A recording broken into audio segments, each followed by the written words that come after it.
Chapter 1. The Commander's Challenge. The Galactic Council chamber was tense, with species from all over the galaxy nervously eyeing one another. Commander K, a towering figure with a frame that stood over 7 feet tall and skin covered in tough scales, sneered as he addressed the assembly. "Ever seen a human beg for mercy? No, me neither," he mocked, his contempt for humanity evident. The commander paced, his powerful fists clenched, exuding a disdainful energy that filled the room. "Humans are weak," K continued, his voice resonating with disdain. "They haven't participated in a single galactic conflict in over a millennium. They hide behind diplomacy, relying on fragile alliances, too scared to stand on their own." The crowd murmured in agreement. For centuries, the Terran Empire had been the subject of ridicule for its absence from the galaxy's war fronts, viewed as cowards who avoided the fray through negotiation and trade deals. It was a strategy that had kept their world safe, while others burned, but had earned them little respect. Sal, an amphibious being with deep blue skin, spoke up. "Perhaps we should issue an ultimatum. Force them to choose. Fight with us against the Krogan, or we dismantle their precious empire piece by piece." Kay sneered at the suggestion. "They won't fight. They'll surrender before the first shot is fired. Humans are too civilized, too evolved to get their hands dirty." The decision was all but made. A message would be sent to the Terran Empire, demanding their involvement in the war against the Krogan, a brutal conflict that had raged for decades, consuming entire systems. The Council had grown desperate for an edge, and with humanity's vast resources and advanced technology, they saw an untapped wellspring. If the Terrans refused, the Council would invade, stripping them of their riches. What the Council failed to understand was that humanity's peace was not born from fear. It was a carefully maintained facade, a delicate balance that had hidden the true nature of the Terran Empire for centuries.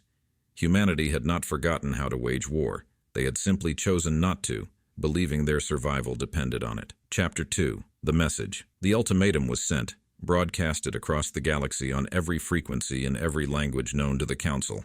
Within hours, it reached Terra Prime. The message dripped with thinly veiled threats and condescension, but it didn't take long for the Terrans to respond.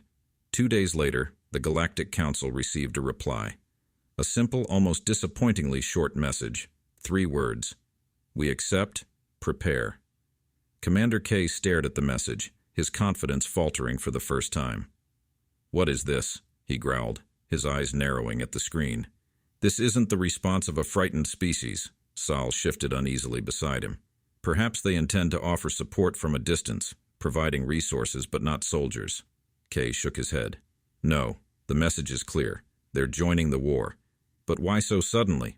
Why so casually?" The council members exchanged nervous glances, the earlier bravado evaporating in the face of this unexpected development. Humanity's response had been far too calm, far too measured. It wasn't the reaction of a species reluctantly dragged into conflict.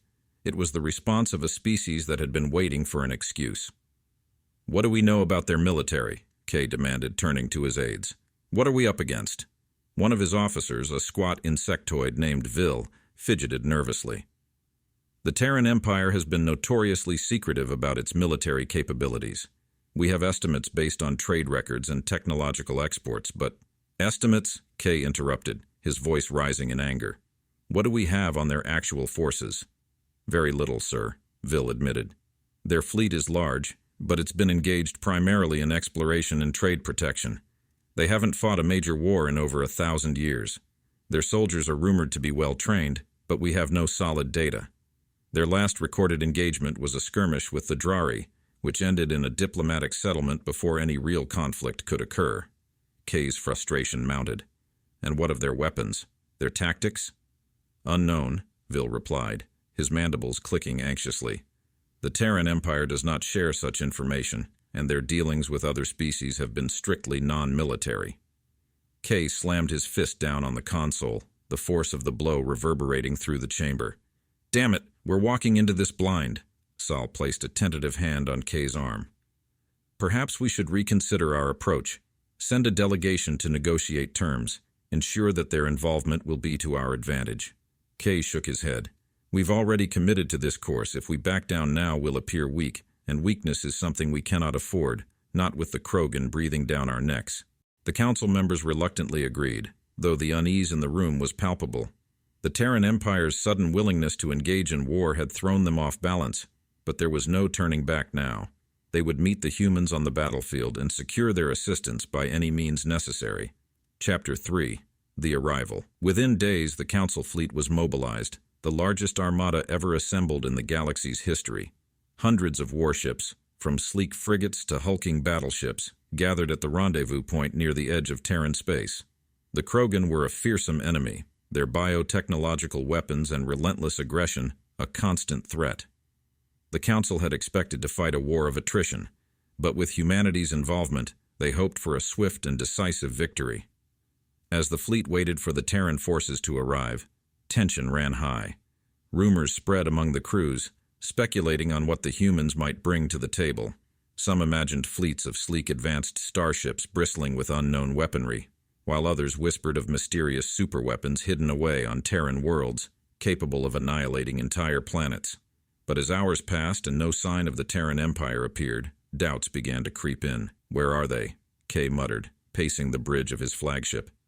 "They said they would be here. Perhaps they're planning to rendezvous with us further out," Saul suggested, though his tone was uncertain. Kay was about to reply when an alert flashed across the main console. "Incoming transmission," the communications officer announced. "It's from the Terran Empire." "On screen," Kay ordered. The image that appeared was not what anyone had expected. It was not a fleet, nor a delegation of human diplomats. It was a single man, clad in a dark uniform, his expression unreadable. He stood in what appeared to be the command center of a warship, though the design was unlike any the Council had seen before. "This is Admiral Marcus Reeve of the Terran Empire," the man said, his voice calm and composed. "We are en route to your location. Prepare to receive us." The transmission cut off abruptly, leaving the bridge in stunned silence. Kay stared at the blank screen, his mind racing. There had been no sign of hesitation, no trace of the weakness he had expected from the humans. Admiral Reeve had spoken as if he were already in command of the situation, as if the Council fleet were his to direct. "Something's not right," Kay muttered more to himself than to anyone else. "They're too confident." Sal, ever the voice of caution, nodded. "We should be prepared for anything, Commander. The humans may have been hiding their true strength from us all along." Kay scowled but said nothing. He couldn't shake the feeling that they were on the brink of something far more dangerous than they had anticipated. And as the shadow of the Terran Empire loomed ever closer, the Galactic Council began to realize that they might have made a grave mistake. Before proceeding, don't forget to like, subscribe, and hit the notification bell. Chapter 4. The Terran Fleet. The tension on the bridge of Kay's flagship was thick enough to cut with a blade as the Terran Empire's fleet emerged from hyperspace. The display screens flared to life, showing ship after ship materializing in the void. But these were not the sleek, elegant designs the Council had envisioned. The Terran vessels were brutish and utilitarian, with sharp, angular lines and an intimidating presence. Each one bristled with weapons that seemed almost excessive, even by the Council's standards. "By the gods," someone whispered on the bridge. Kay stared, his reptilian eyes narrowing. There was no mistaking the firepower arrayed before them. The Terran fleet was massive, far larger than anything the Council had anticipated. And yet, it wasn't just the sheer number of ships that caused a wave of unease to ripple through the assembled Council officers. It was the way they moved, with precise, synchronized efficiency, like a predator stalking its prey. "Open a channel," Kay ordered, his voice tinged with uncertainty. The screen flickered, and Admiral Reeve's image reappeared. This time the Admiral was seated in the command chair of his ship, his demeanor as calm as ever. "Commander Kay," Reeve began, inclining his head slightly in a gesture that could have been respect or mere formality. "The Terran Empire has arrived as promised. We stand ready to engage the Krogan alongside the Galactic Council." Kay's jaw tightened. There was something unsettling about Reeve's composure, as if the Admiral was fully aware of the Council's doubts and didn't care in the slightest.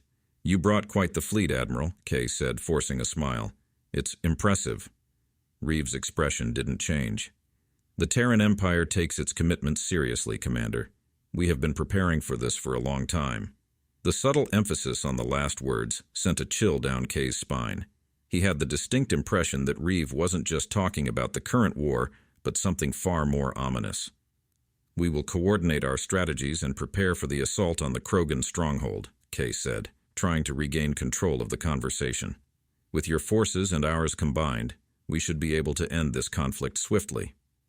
"Indeed," Reeve replied, though there was no enthusiasm in his voice. "We will provide you with our battle plans shortly. In the meantime, I suggest you prepare your forces for what is to come." The transmission ended, leaving the bridge in an uneasy silence.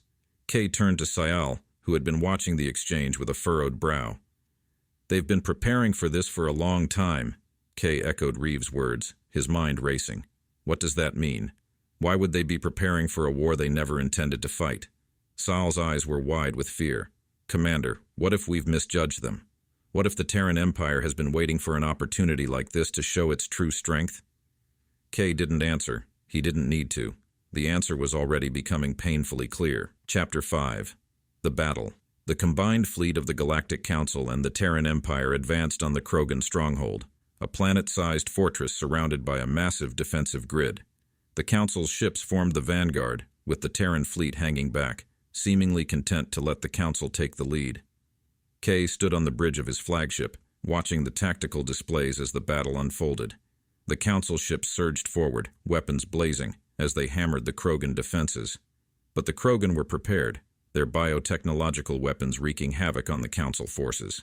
Ships exploded in brilliant bursts of light, and the battle quickly devolved into chaos. "Where are the Terrans?" Kay demanded, his eyes scanning the displays for any sign of Reeve's fleet.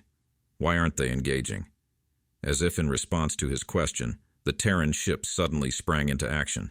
But instead of joining the Council's assault, they began to flank the Krogan stronghold, moving with terrifying precision. Within moments, the Terran fleet had encircled the Krogan defenses, cutting off any chance of retreat. "What are they doing?" Saal asked, his voice filled with awe and fear.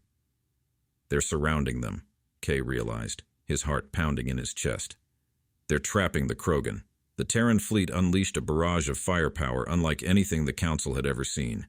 Energy beams, plasma torpedoes, and kinetic projectiles tore through the Krogan defenses with surgical precision. The Krogan ships, caught off guard by the sudden and overwhelming assault, were obliterated one by one. Within minutes, the battle was over. The Krogan stronghold, once considered impregnable, was reduced to a field of debris floating in space. The Council fleet, battered and bloodied, had been rendered almost irrelevant by the sheer might of the Terran Empire. Kay stared at the screen in disbelief. The Terrans had done in minutes what the Council had failed to achieve in years of war, and they had done it with a cold, calculated efficiency that sent a shiver down his spine. "Admiral Reeve is hailing us," the communications officer announced. "Put him through," Kay said, his voice hoarse. Reeve's image appeared on the screen once more, his expression as calm and controlled as ever. "The Krogan threat has been neutralized," he said simply. "The Terran Empire will ensure that they do not rise again." Kay could barely find the words to respond. "Thank you, Admiral. We couldn't have done it without you." Reeve inclined his head. "The Terran Empire is always willing to assist its allies. We will be returning to our space now. Should you require our assistance in the future, do not hesitate to call upon us." The transmission ended, and the Terran fleet began to withdraw, disappearing into hyperspace as quickly as they had arrived. Kay slumped into his chair, his mind racing. The Terran Empire had revealed its true strength, and in doing so, had changed the balance of power in the galaxy. The Council had expected to dominate the humans, to use them as a tool in their war against the Krogan. Instead, they had unleashed a force far greater than they had ever imagined. And now, Kay realized with a sinking feeling, the galaxy would have to reckon with the consequences. Chapter 6. The Aftermath. The battle's end brought not the expected jubilation but a disquieting silence across the Galactic Council. The destruction of the Krogan stronghold had been decisive, almost too decisive. The Terran Empire's surgical obliteration of the enemy had been both a display of power and a demonstration of their calculated efficiency. The Council members, many still reeling from the sight of their own fleets battered and broken, began to realize the gravity of what had just transpired. Back in the Galactic Council chamber, the aftermath of the battle was the only topic of discussion. Commander K, now hailed as one of the architects of the victory, found himself surrounded by Council members seeking reassurance. Yet, as he stood before the assembly, the triumph felt hollow. Saal, ever at his side, leaned in to whisper, "They'll be expecting a speech, Commander." K nodded slowly, his mind clouded with doubts. He ascended the central dais, the eyes of every species present on him. But as he opened his mouth to speak, the words wouldn't come. The image of Admiral Reeves' calm, unreadable expression haunted him. The Terran fleet's overwhelming display of power had made one thing abundantly clear. The balance of power in the galaxy had irrevocably shifted. He began hesitantly. Today, we stand united in the face of victory. The Krogan threat has been neutralized, and the galaxy is safer because of our collective efforts. The assembly cheered, but Kay noticed the unease in their eyes. They had all seen what the Terrans were capable of, and the fear was palpable. He continued, choosing his words carefully. We owe a great deal of thanks to our new allies, the Terran Empire, whose timely intervention was crucial to our success. The word allies felt strange on his tongue, given how quickly they had turned from potential pawns into power brokers. The assembly quieted, hanging on his every word. But let us not forget, Kay said, his voice firm, that this victory also comes with a new understanding. The Terran Empire has shown us a side of themselves we did not know existed, and while we celebrate today, we must also consider what this means for the future of our galaxy. The assembly murmured in agreement, but the underlying tension was undeniable. The council members exchanged glances, each of them privately wondering what kind of future awaited them now that the Terrans had revealed their true strength. As Kay stepped down from the dais, Sal was waiting for him, a look of concern etched on his amphibious face. That was a good speech, Commander, but we both know this is far from over. Kay nodded grimly. The Council is going to have to rethink its strategy moving forward. The Terran Empire is no longer the isolated, peace-loving entity we once thought it to be. They're a force to be reckoned with, and we're going to need to figure out how to deal with that. What do we do now? Sal asked, his voice low. Kay's eyes narrowed. We need to learn more about them. We've underestimated the Terrans once, and it almost cost us everything. We can't afford to make that mistake again. Sal nodded in agreement. I'll see what intelligence we can gather on their internal workings. There must be more to their history, something that explains how they've become so formidable. Kay placed a hand on Sal's shoulder, grateful for the support. Do it discreetly. We don't want to tip our hand just yet. The last thing we need is for the Terrans to see us as a threat.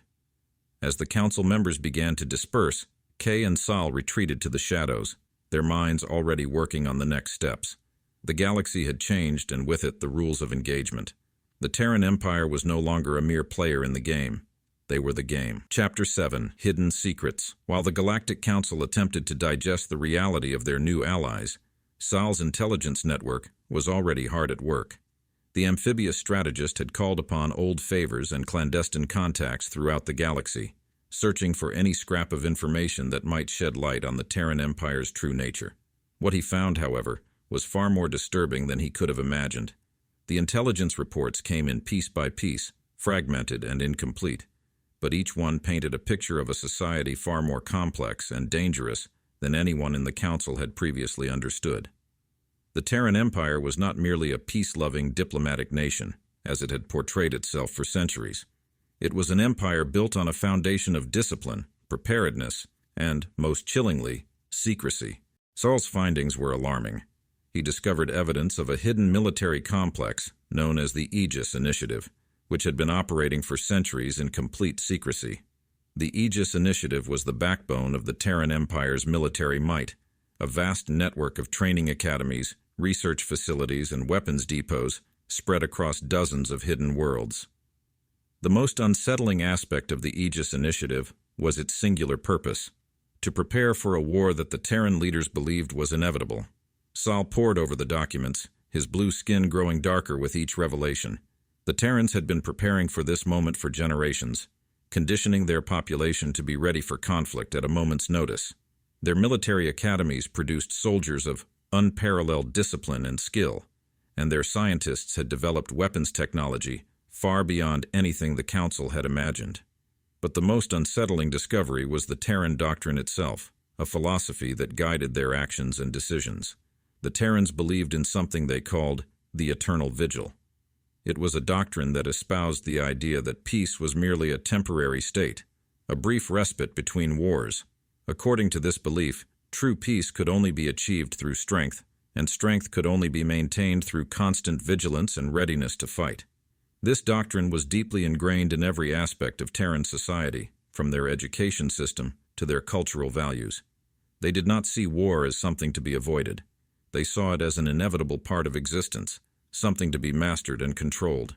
Sal's heart sank as he realized the implications. The Terrans were not just powerful. They were ideologically committed to maintaining that power at all costs. They had played the long game, lulling the galaxy into a false sense of security while they quietly built the most formidable military force the universe had ever seen. He needed to inform Commander K immediately. The Council needed to understand that the Terrans were not simply allies. They were potential adversaries with a vision of the galaxy that could clash with the Council's own. But as Sal prepared to leave, another report came in, one that made his blood run cold. The report detailed a secret meeting held by high-ranking members of the Terran government. In it, they discussed the next steps following their alliance with the Galactic Council. The conversation revealed that the Terrans had no intention of remaining mere partners in the war against the Krogan. Instead, they saw this as an opportunity to solidify their dominance in the galaxy. They intended to use the Council's need for their military power to leverage control over key resources, strategic territories, and eventually, political influence within the Council itself. Sal knew then that the Terrans were playing a dangerous game, one that could end with the Council becoming little more than a puppet government under Terran control. The Galactic Council needed to act, and quickly, if they were to avoid falling into the Terran Empire's trap. Chapter 8. A Reckoning. Commander K sat alone in his quarters aboard the flagship, staring out into the void of space. The stars drifted by, serene and indifferent, but his mind was anything but calm. The battle had been won, yet he couldn't shake the feeling that the true conflict was only beginning. A chime at his door interrupted his thoughts. "Enter," he called, his voice heavy with fatigue. Sal stepped inside, his expression grim. "Commander, we need to talk." Kay gestured for him to sit, noticing the seriousness in his friend's eyes. "What is it, Sal?" Sal hesitated for a moment, then handed Kay a datapad.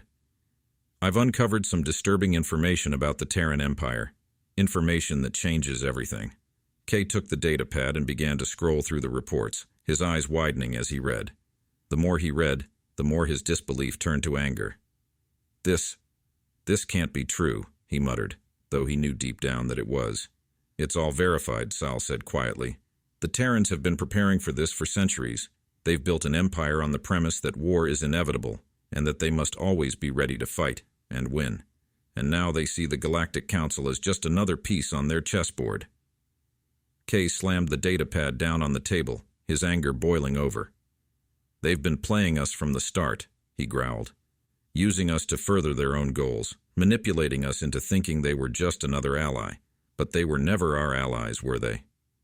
"No," Sal said softly. "They were always planning for this moment. And now that they've shown their strength, they're going to use it to control us, to bend the Council to their will." Kay stood, his fists clenched.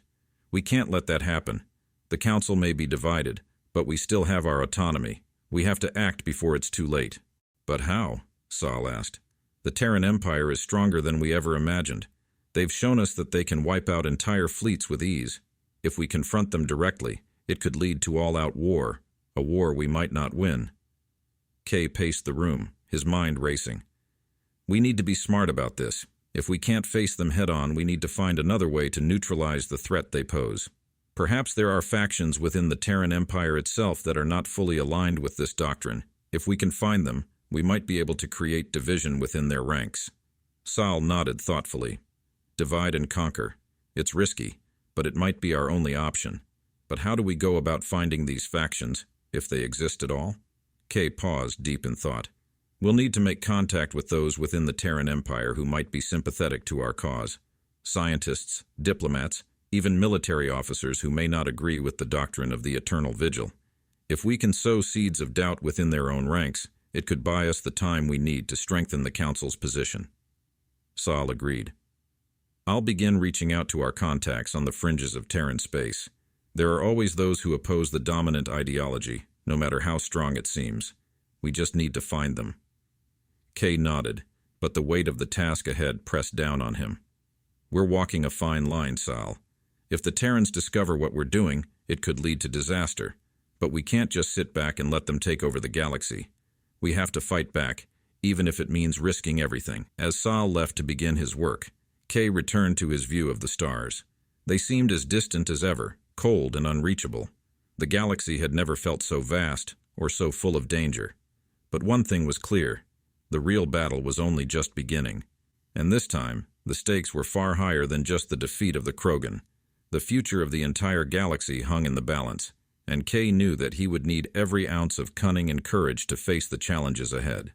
The Terran Empire had revealed its true nature, and now it was time for the Galactic Council to do the same. The reckoning was coming, and Kay was determined to be ready for it. If you enjoy this video, then don't forget to like the video, subscribe to my channel, and hit the notification bell.